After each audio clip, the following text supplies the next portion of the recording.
Bonjour, je vous propose de voir ici une réparation assez simple. Il s'agit du changement d'un insert sur un kitesurf. Il est rare qu'un insert sur un twin tip s'arrache en navigation. Par contre, qu'une vis foire son pas de vis ou qu'elle se casse dans l'insert est quelque chose de beaucoup plus courant. Je vous propose de voir ça et en espérant que ça va vous aider si vous rencontrez ce genre d'avarie.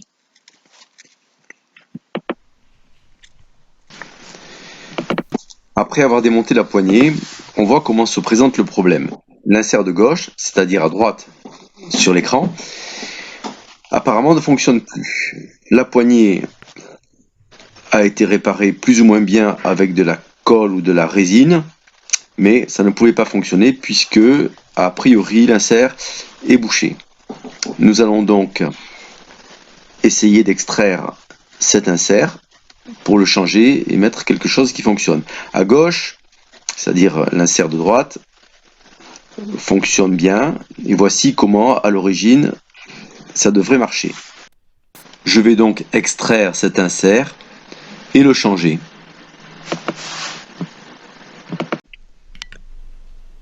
La plupart des marques de kitesurf placent les inserts avant la fin de la fabrication, avant la décoration finale et la finition par le dessous de la planche. Ils utilisent des inserts qui sont dissymétriques, c'est-à-dire dont la partie côté carène est beaucoup plus large que celle qui apparaît sur le pont et où on va placer la vis. Ceci est la meilleure solution pour avoir des inserts qui tiennent bien au vu de l'épaisseur de la planche. Ce n'est pas comme sur une planche de funboard par exemple, sur laquelle on a suffisamment d'épaisseur pour mettre des inserts dans la profondeur du pain de mousse. Là, il faut arriver à faire un maximum de résistance pour un minimum d'espace utilisé. J'utilise une Dremel avec une pointe au tungstène de manière à ne pas faire un champ opératoire, si je puis dire, trop important et avoir une finition optimale. La finition et la décoration de ce kite est constituée d'une peau en polyéthylène, un type de polyéthylène qui est sérigraphié et thermocollé. Cette peau est très difficile à poncer et ce serait une catastrophe parce que la chaleur de la ponceuse ferait des cloques et ce serait impossible à rattraper. Donc j'ai pris le parti de faire une incision en croix pour dégager la partie inférieure de l'insert. On peut voir apparaître une zone rose, une espèce de pastille rose en dessous.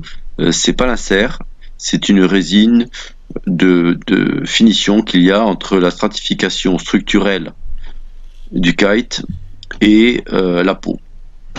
Je vais donc écarter les lèvres de cette incision de manière à me dégager un espace pour pouvoir donc extraire l'insert.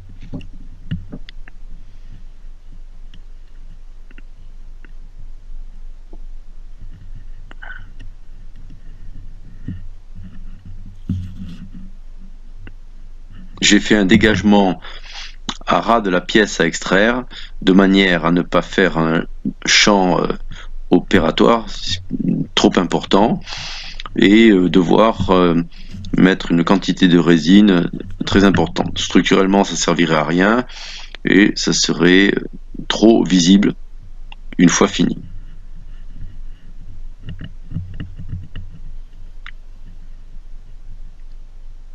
Voilà. Maintenant, je vais utiliser ma Dremel pour voir la profondeur de cette résine et régler ma défonceuse à la bonne hauteur et ne pas abîmer mon outil.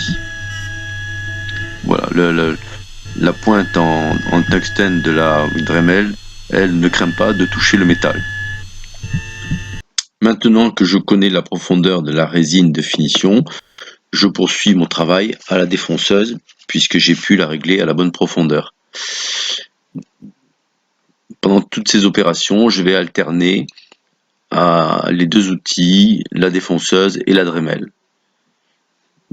La Dremel qui va me permettre de découper précisément le pourtour de l'insert une fois dégagé. Voilà, donc j'ai dégagé le pourtour, je m'assure que le dégagement est bien arrivé jusqu'au bois, le bois qui constitue la structure interne du kitesurf. Voilà, donc a priori c'est bon.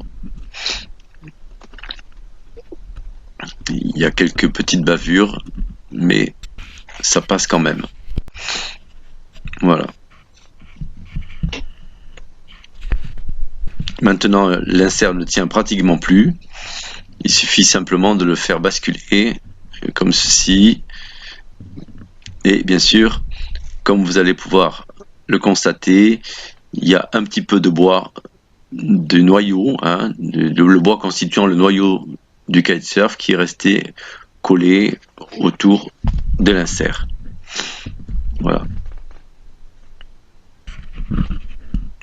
Je ferai un petit peu de finition pour avoir une surface d'accroche plus intéressante pour la stratification et l'inclusion de l'insert. Vous voyez, c'est pas tout à fait régulier, il va falloir le travailler un peu. Et maintenant, je vais dégager l'adhésif pour vérifier que je n'ai pas endommagé la peau, cette fameuse peau que je veux conserver pour la finition. Voilà, a priori, c'est parfait. Voilà. Et elle pourra se rabattre et reprendre sa position, à peu près sa position initiale. Voilà, encore un peu de finition avant d'entreprendre le collage.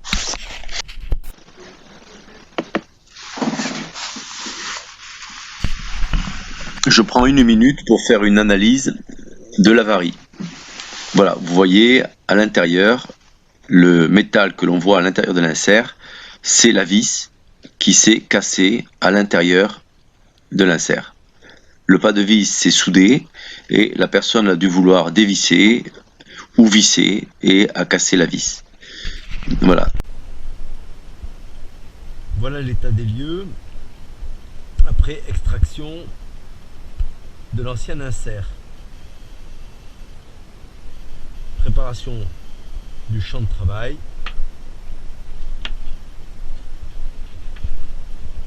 Préparation ici aussi du champ de travail avec des petits repères de centrage par rapport au positionnement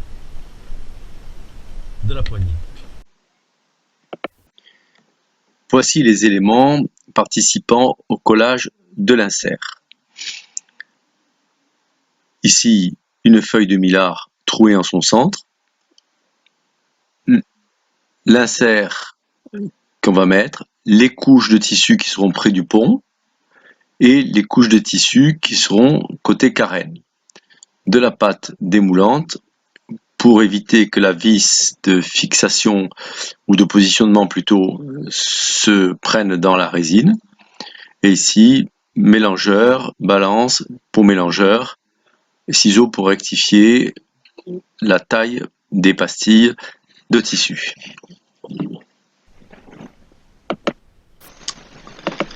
Maintenant, je vais faire un montage à blanc pour bien mémoriser l'ordre des choses.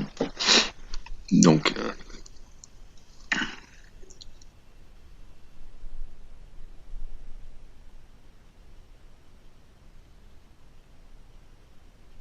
je prends ma feuille de millard trouée qui va se situer entre le pont et la poignée, comme ceci. Voilà.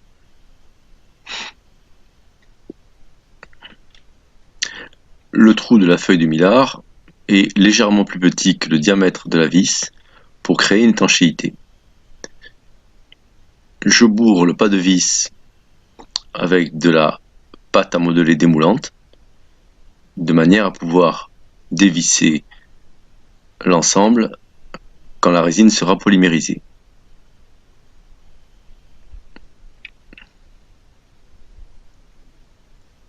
Là. Maintenant, je vais placer l'ensemble. Voilà, et là, ça force un petit peu puisque le trou est légèrement plus petit, comme je le disais, par rapport au diamètre de la vis. Là, je positionne, j'immobilise un petit peu la poignée pour qu'il n'y ait pas de jeu. Et côté carène,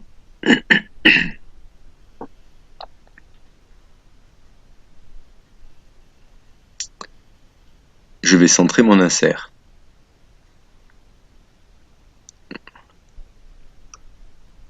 Ce qui est important, c'est que la résine remonte bien tout autour de l'insert. Donc il faut qu'il soit vraiment au centre du trou de positionnement. Là, je l'enfonce au maximum. Et là, normalement, j'ai la position, puisque la poignée a un trou ovale qui permet justement d'avoir une latitude de vissage. Donc, je suis obligé d'avoir un positionnement précis. C'est la feuille de Millard qui va me positionner le trou d'une manière précise. Donc, je l'immobilise avec de l'adhésif, tout simplement.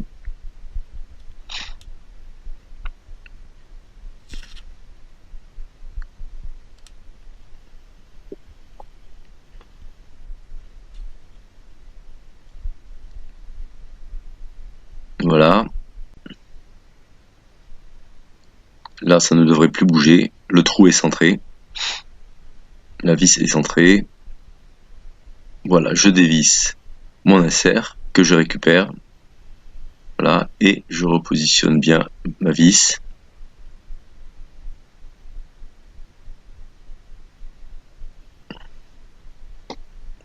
Voilà.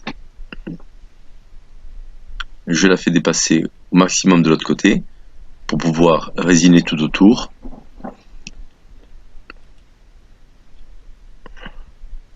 J'immobilise bien l'ensemble.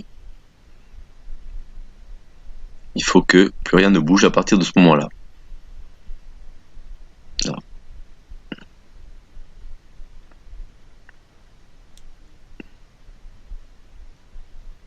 Je vérifie si tout est en place.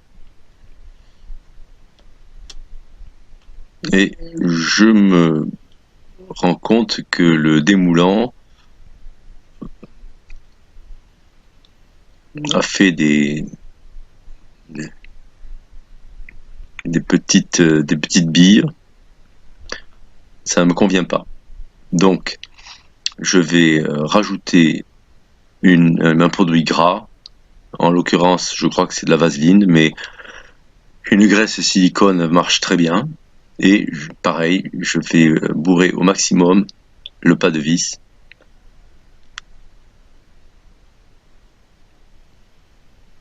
Sur toute la longueur qui va s'insérer dans le filetage. Voilà, donc a priori tout est prêt. Il n'y a plus qu'à faire mon mélange de résine. Donc la quantité de résine que je vais utiliser est extrêmement faible. Et je peux me permettre de faire une quantité très faible parce que j'ai une balance très précise. Moins du gramme. Donc résine. Voilà, rien de magique. Ensuite, ce sera le durcisseur.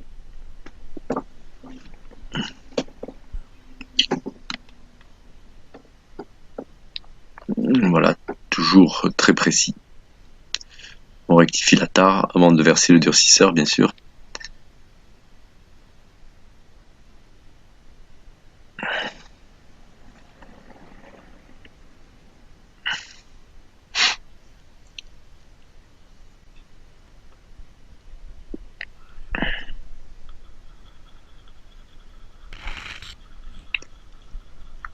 Voilà. Vu que la quantité de résine et de durcisseur est très faible, il faut vraiment passer du temps, un bon moment à le mélanger. Nous passons à l'étape du collage de l'insert. Donc imprégnation des tissus. Ces premiers tissus, il y a 3 couches. Je les imbibe ensemble. La pastille est trouée en son centre pour laisser passer la vis de positionnement. Voilà, je suis assez généreux sur la résine parce que la quantité de résine ne va pas changer grand chose au niveau du poids du kitesurf. Voilà. Je suis très attentif à ne pas effranger le tissu pendant cette centrification, vu que c'est du 200 grammes mètre carré, que les faisceaux de fibres sont assez larges et ne se tiennent pas trop entre eux. Voilà, la partie donc carène. Là par contre il y a 5 couches de tissu, donc je les imbibe les uns après les autres. Je le fais sur un support différent parce que je vais pouvoir garder le fond de peau pour la choucroute que vous allez voir un petit peu plus tard. Voilà, là aussi, j'imbibe très généreusement, je laisse en place. Donc voilà, maintenant la fibre broyée pour constituer la choucroute. Pareil, je le fais sur le même support puisque la résine mélangée à cette fibre ne coulera pas et ça va être vite imbibé par les petites fibres blanches. Voilà.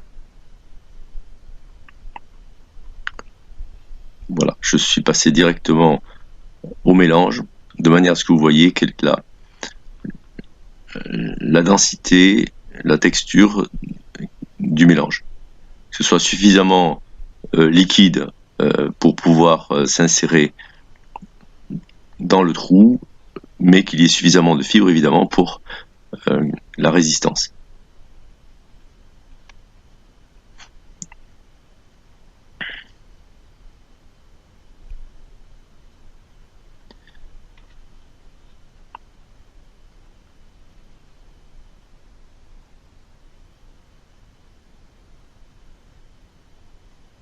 Il faut bien faire pénétrer cette choucroute dans tous les interstices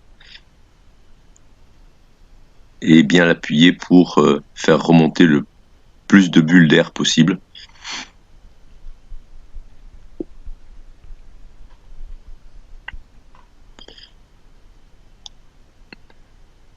Voilà, donc maintenant la fibre qui va être côté pont. Donc on passe dans le trou pour faire descendre le long de la vis. D'où l'intérêt du démoulant évidemment. Voilà, je vérifie en dessous que ça ne bouge pas en passant la main sous le kite. Mais bon, ça a été immobilisé donc il n'y a pas de raison que ça bouge.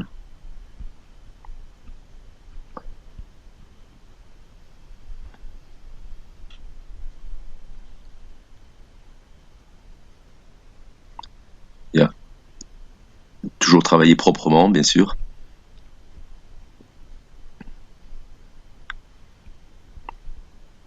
Je repositionne l'insert.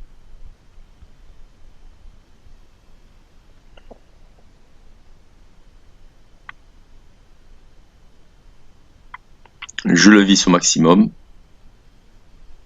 Et je vais le pousser jusqu'au fond de la cavité. Là, on entend le crissement de la feuille de mylar qui empêche la résine de couler de l'autre côté.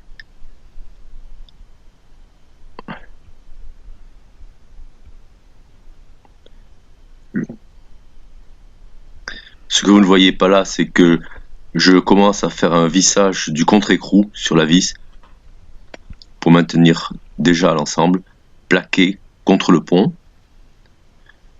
Voilà. J'insiste bien sur la pénétration de la choucroute dans toutes les interstices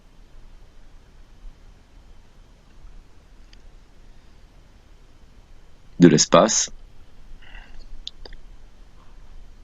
Voilà, et maintenant, je vais positionner les 5 couches. Alors là, je le fais en un seul bloc, puisque de toute façon, tout est imbibé.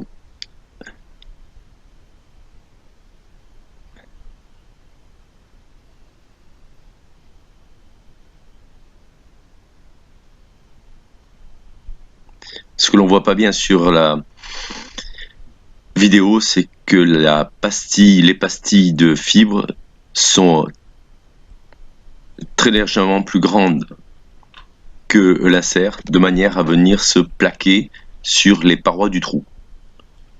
Voilà. Donc, maintenant, il va falloir rabattre les lèvres du revêtement de décoration, hein, du revêtement en polyéthylène. Voilà. Et pour les maintenir, je mets une autre feuille de mylar sur le dessus. Il ne s'agirait pas que ça fasse un pli, sinon tout le projet de maintenir cette couche n'aurait servi à rien.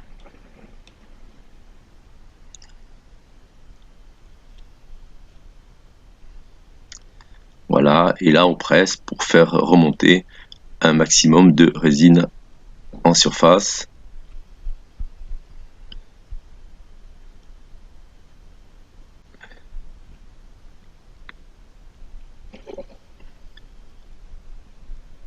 Voilà, et comme rien n'est jamais parfait du premier coup, il y a beaucoup de résine qui remonte. Ouais. Donc, voilà, il va falloir délicatement éponger le surplus de résine. Voilà, et recommencer l'opération. Voilà. Voilà, après ça, un pressage avec une plaque de mousse, 2 serre-joints.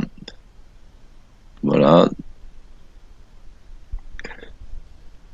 Alors vous remarquerez que cette plaque de mousse est un polystyrène en classe 5, c'est-à-dire 30 km3, et vous verrez un petit peu plus tard que je l'ai changé et j'ai mis une mousse différente parce que celle-ci n'épousait pas suffisamment bien la forme du double concave du kitesurf, ou alors il aurait fallu que je presse beaucoup trop au risque de déformer le kitesurf. Voilà, donc là je fais un pressage tout à fait raisonnable, mais on voit bien que cette mousse ne s'écrase pas suffisamment. Donc je la changerai, je ne vous l'ai pas filmé parce que ça n'a pas un grand intérêt.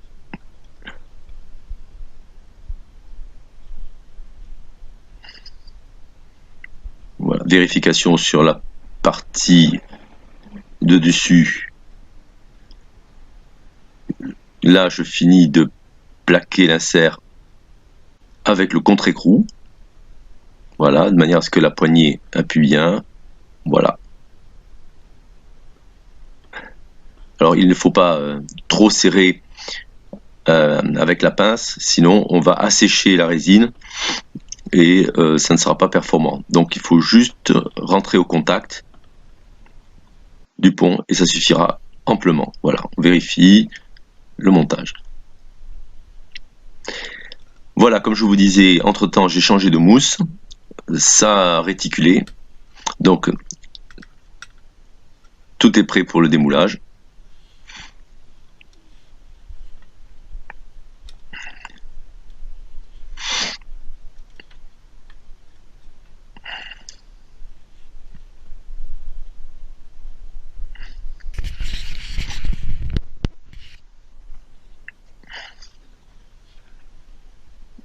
La feuille de mylar qui a évité un débordement de résine excessif.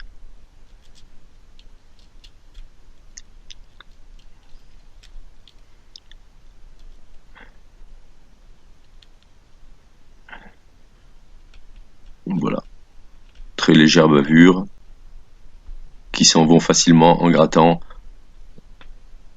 sans endommager le revêtement, puisque les gouttes de résine n'ont pas vraiment adhéré sur la surface du revêtement. Voilà. Pour la carène, c'est bien sorti. Maintenant, reste à voir sur le pont.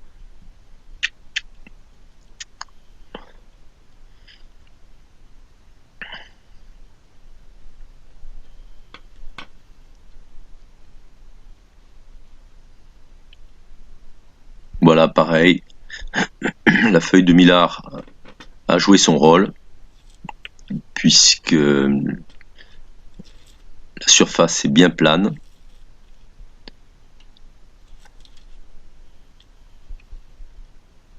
Voilà, et ça a bien démoulé, donc pas de surprise, impeccable.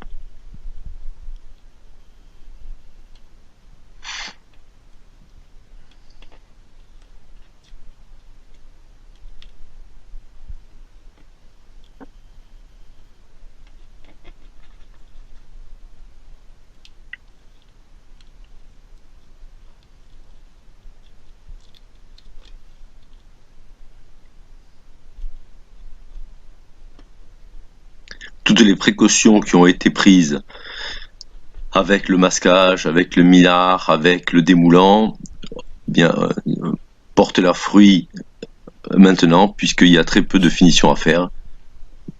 Le revêtement n'est pas souillé par la résine excessive. Voilà, la vis d'origine se place bien, le pas de vis fonctionne. Voilà, on peut tout remonter sur la partie pont. Voilà, ça se positionne bien.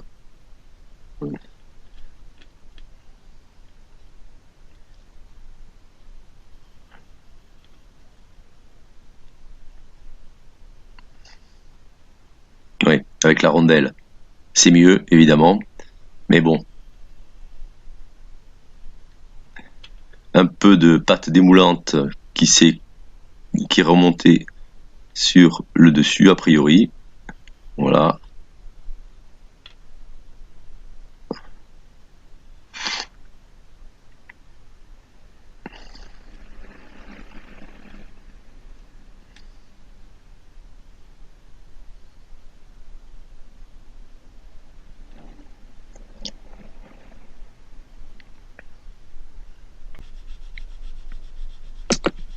Je vais devoir faire une finition différente de celle que j'avais prévue. D'abord, une finition pour les gouttes de résine, les petites bavures de résine avec 2 grains différents.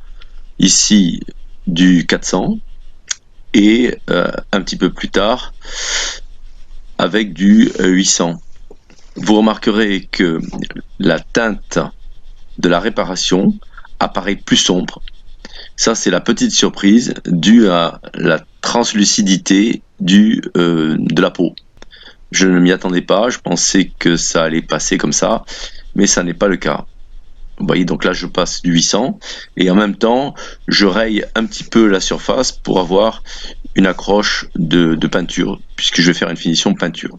Cette teinte fuchsia va être difficile à retrouver, puisque c'est pas une teinte de peinture, c'est une teinte de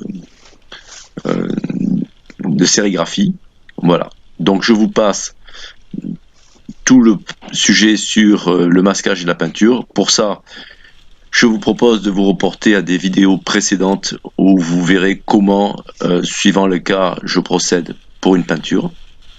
Donc là, j'ai fait une teinte noire qui passe très bien dans le style et dans le design du kite. Voilà. Et donc ça fait complètement disparaître la réparation. Voilà. Donc la réparation est terminée, le raccord peinture est terminé, et cette réparation va durer jusqu'à la fin de vie du kitesurf.